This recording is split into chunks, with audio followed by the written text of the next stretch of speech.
starters for the helmet, you're going to want the disobedience aspect. You're going to want cooldown reduction, maximum life, total armor. That fourth stat is whatever you want.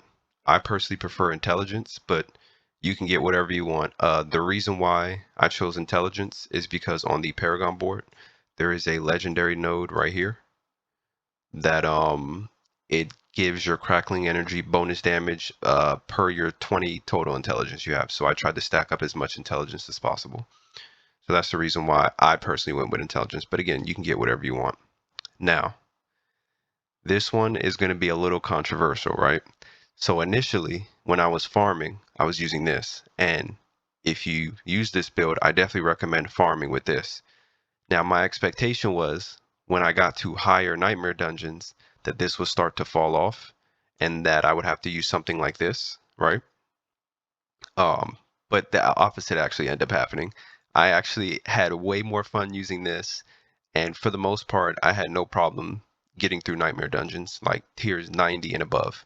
Like, I'm not saying you're unkillable, but I mean, for the most part, yeah, I use this. You're more than welcome. I have this in the planner, so you can choose between which one you want. If you don't want to use Raymond the Infinite, you can just use this standard chest piece. 3 things of damage reduction, and total armor. I'd recommend you get damage reduction from burning enemies. That's probably one of the most important here. And then the aspect I use is the snow veiled aspect. What it does is it makes you unstoppable when you pop ice armor, and you get additional armor. What's good about this is you can unlock this from a regular dungeon, and I recommend you use that version. The reason being, just like in previous videos with the Metamorphosis vampiric power, you don't want to upgrade that because you want the shortest amount of time uh, from Unstoppable, because we're using Tibolt's Will, and we want to be able to get as much resource as possible. But on this build, it probably doesn't matter because I actually don't have resource problems on this build. Tibolt's Will for this build is actually more of a damage source than a resource source. But yeah, so that's my little rant on that. And as you can see, if you look at the planner here, with this regular chest piece, you have almost 11,000 armor.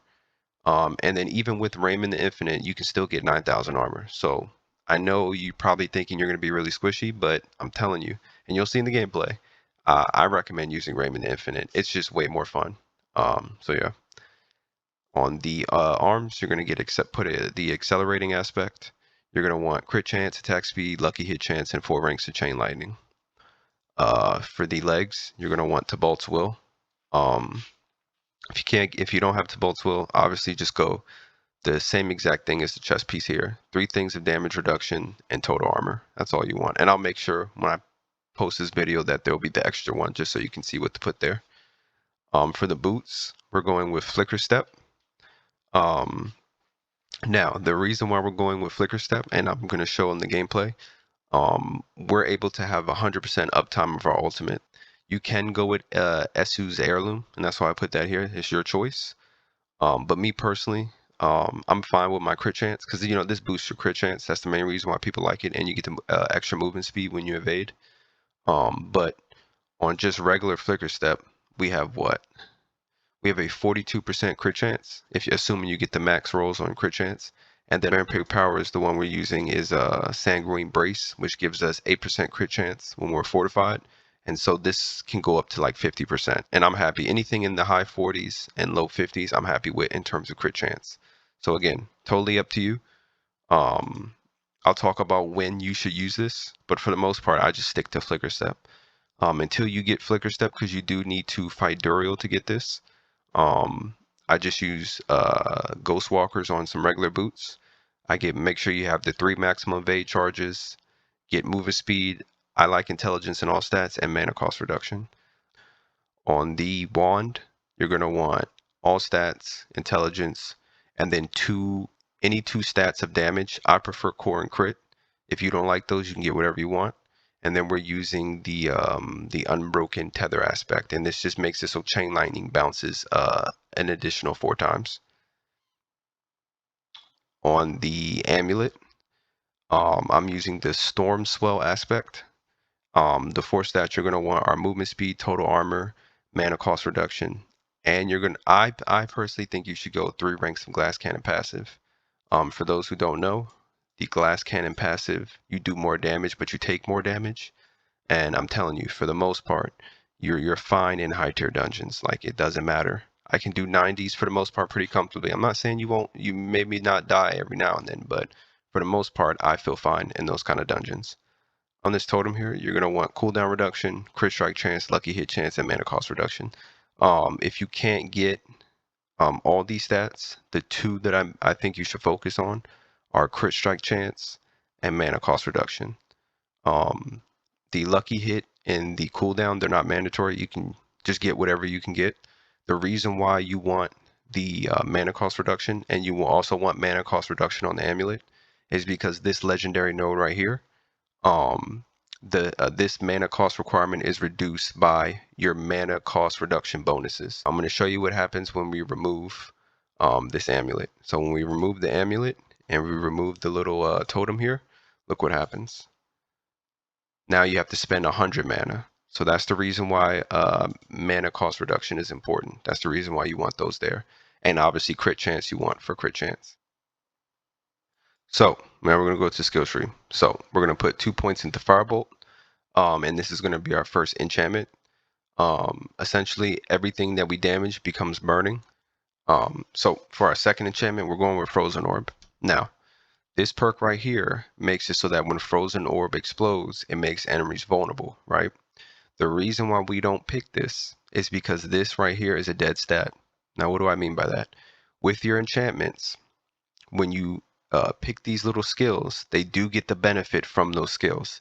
The only exception to the rule is whenever a perk says when you cast, you do not get that perk. It does not happen because you're not casting the skill. It's casting itself. The way I tested this out was I tried the Blizzard enchantment, and it says for every 15 seconds a blizzard forms over you and follows you for 6 seconds. But if we get this perk right here, it extends its duration by 4 seconds if we're above 50 mana. So I went to the little training dummy in Kaio, and I just sat there and I counted Blizzard. I timed it, and it only lasts for 6 seconds. It doesn't last for 10, which is what it would be because I just sat there and I didn't spend any mana. So yeah, that's just a heads up when you're doing these. Then you're gonna go 1 point in the Flame Shield. You're gonna go with Teleport, Enhanced Teleport, Shimmering Teleport. 1 point into Elemental Attunement. 3 points into Glass Cannon. 1 point into Ice Armor. 1 point into Frost Nova. You're gonna go Enhanced Frost Nova. You're going to go 1 point into Align the Elements, 3 points into Mana Shield, 3 points into Protection, 3 points into Conjuration Mastery. And you're going to go 1 point in Lightning Spear, Enhanced Lightning Spear, and Invoked Lightning Spear. Now, as you can see on my bar, we do not have Lightning Spear. So if you're wondering why we put skill points into here, the reason being is for our ultimate. What our ultimate reads is, whenever you cast a shock skill, a random core, conjuration, or mastery shock skill is also cast. So whenever we pop our ultimate, we have a chance to cast a random chain lightning, a random lightning spear, and a random ball lightning. So one thing that's really, really cool about the ultimate is whenever those are cast, they get the benefit from these. So the reason why we put points into here is because now when we pop our ultimate, we have a chance to summon lightning spears, and those lightning spears will always stun enemies. So that's really nice. Then you're going to go 1 point into Inner Flames, 1 point into Devouring Blaze. You're going to go 1 point into Static Discharge, 2 points into Invigorating Conduit, 1 point in Ball Lightning, and 1 point into Enhanced Ball Lightning. This is the same concept here. When we put points into here, we get this bonus damage. Ball Lightning's damage rate is increased by 200% of your attack speed bonus, so we get that bonus whenever we pop our ultimate. You're going to go 1 point into Permafrost, 3 points into Hoarfrost, 3 points into Fiery Surge, because remember, because we have Firebolt enchantment, we're always burning enemies, so every time we kill a burning enemy, our mana regeneration is increased. You're going to go Unstable Currents, Prime Unstable Currents, Supreme Unstable Currents, 1 point into Coursing Currents, and 3 points into Electrocution. And then for your key passive, you're going to go overflowing energy. Basically, the more crackling energy that we spawn on the ground, the more our shock skills get reduced. The cooldown gets reduced, which is really nice, especially for teleport over the Paragon board. So for the starting board, we're going with Tactician. This makes it so every time we cast a defensive skill, we get 10% increased damage. And as you can see here, we actually have 4 defensive skills. All 4 of these are defensive skills, so this basically has 100% uptime. For the next one, we're going Enchantment Master, and we're going Elementalist. Whenever we deal fire, cold, or lightning damage to an enemy, it increases all damage you deal to them by 5% for each of the elements. And we deal all 3 of those. We do the Fireball enchantment is our fire damage, Chain Lightning is our lightning, and Frozen Orb is our cold. For the next board, we're going Ceaseless Conduit, and we're going with the Destruction node. This just makes it so that critical strikes increase all damage enemies take from you by 2% for 10 seconds up to 12%. And then we're going to grab this legendary node, Ceaseless Conduit. On the next board, we're going Burning Instinct, and we're using the Control Glyph. This is just damage to crowd control enemies. We deal 10 times increased damage to slow or chilled enemies, or instead 20 times increased damage to stun or frozen enemies. And essentially, when we pop our ult, everyone's almost always stunned. You almost have 100% uptime of stun, and you almost have 100% uptime of your ultimate. So that's really nice. On this Frigid Fate board, we're getting the charged glyph. Picking up crackling energy grants you 5% increased damage for 5 seconds up to 15. And then again, we're getting this Frigid Fate legendary node. And I already talked about this. And then for the last board, we're going Static Surge and we're going Exploit. We're picking up the Static Surge node again. And Exploit just makes it so when we deal damage to vulnerable enemies, it increases our damage up to 10%. And yeah, that's it. Oh, nope. Vampiric powers, I always forget. So, for the vampiric powers, and this is actually something I want to talk about, right? So you're going to go Ravenous for the attack speed. You're going to go Undying for the heals. Prey on the Weak for the damage to vulnerable enemies and to make it so that cursed enemies are permanently vulnerable.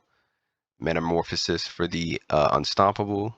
It gives us our primary resource for Tableau. And it also inflicts vampiric curses. Now, Sanguine Brace. If you run Raiment of the Infinite, I recommend you use Sanguine Brace. That way you get the 10% damage reduction when you're fortified and the crit chance. But if you don't run Raiment of the Infinite and you rather use the regular chest piece, then what I recommend you do is I recommend you take this off and I recommend you go Anticipation. This makes it so that your ultimate has a 20% extra cooldown. And your ultimate skills deal 12% increased damage for each nearby enemy affected by your damage over time effects. And because we have the Firebolt enchant, every enemy is affected by damage over time. So essentially, this is your power boost right here. Now, if you want to get crazy, you can keep this on with Raiment Infinite and just do an insane amount of damage. But me, I just like a little bit more. I like the extra crit chance and the extra damage reduction. And now I'm just going to show you a little bit of gameplay, right? And just trying to explain how to play. Essentially, if you're using Raiment of the Infinite, you just teleport into enemies and it groups them up. And then from there, I mean, you're just holding down right click, like you're just holding down Chain Lightning. And as you can see, like I said, for my resource aspect, the one that every time Chain Lightning bounces, you get 1.5 additional mana and 3 point if you have the max. I have the minimum roll. I have the 1.5, and as you can see, my resource generation is fine. I don't have resource issues. Now, like as you can see here, this is a tier 98, and I don't have I have Raiment of the Infinite, and I have all those boosts to Glass Cannon, and I'm just trying to show you, like, look at my health. My health is fine. Like, for the most part, people can't move because when you always have your ultimate up, you always have the chain spear up, the lightning spear up. You always have the lightning spear up. And so enemies are just always stunned, like they just can't move. In this gameplay, I do die one time, and I left it in there just so you can see how I end up dying. Like I said, I'm not saying that you're invincible. You're a little bit squishy, but for the most part, like I said, people can't touch you. And once you get used to how to play, it becomes pretty easy, right? And this is actually where I die at. I think I died to an on death effect. On death effects will kill you. You're squishy enough for on. You can't tank an on death effect. At least I don't think so. But I mean, you see. This is where I die. Other than that, I mean, you have Frost Nova in case like you need to freeze something. If you haven't killed it fast enough. But for the most part, you're just using Rain of the Infinite to bring enemies in, and you're just invading through them. So that way you reduce the cooldown of your ultimate.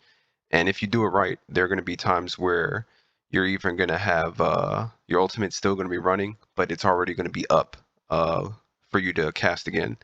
And it's like I said, it's pretty simple. It's pretty straightforward. Um, I'll let it run out for just a little bit more gameplay, and then I'll just skip ahead to the boss fight, just so you can see the boss fight.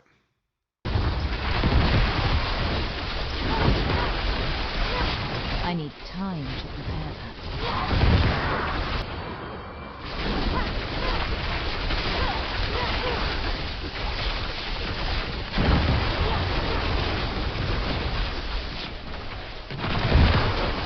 I need time to prepare that.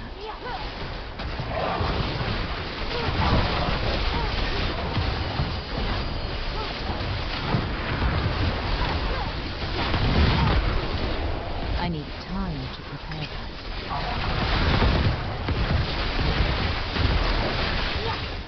For this boss fight, right?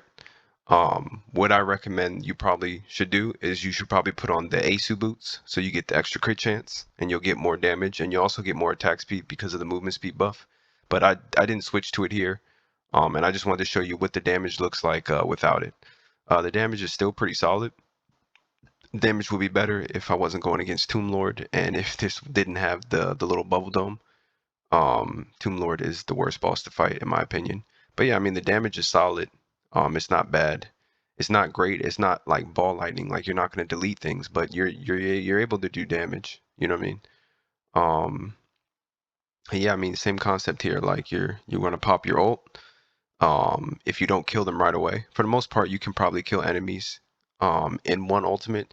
But in the event that you don't, you're just going to keep evading through them till you get your ultimate again, and then you'll just finish them off that way. When you get into this Lilith fight, you're just going to evade one time, so that way you get the bonus of Asu's boots, and then from there you're going to pop your ult, and then you just hold right click really. When the ads spawn, you just use your teleport to bring them in towards you. Although you don't really have to do that, they'll just end up dying anyway. And then from there, again, you're just holding right click. This is the exact same build as the tier 100. The only difference is you don't need to change the Paragon board. You don't need to change the gear other than the boots. I mean, the boots is optional. I think you should change the boots. The only main difference here is we just swap some skill points around because you don't need all the defensive skill points that we have in our skill tree. So we just put on some offensive ones. And yeah, other than that, it's a very straightforward fight. You can skip all the mechanics. It's pretty easy. Make sure you pop a crit chance potion. And yeah, that's basically it. This build is a ton of fun. If you use it, cool. And that's all I got. Peace.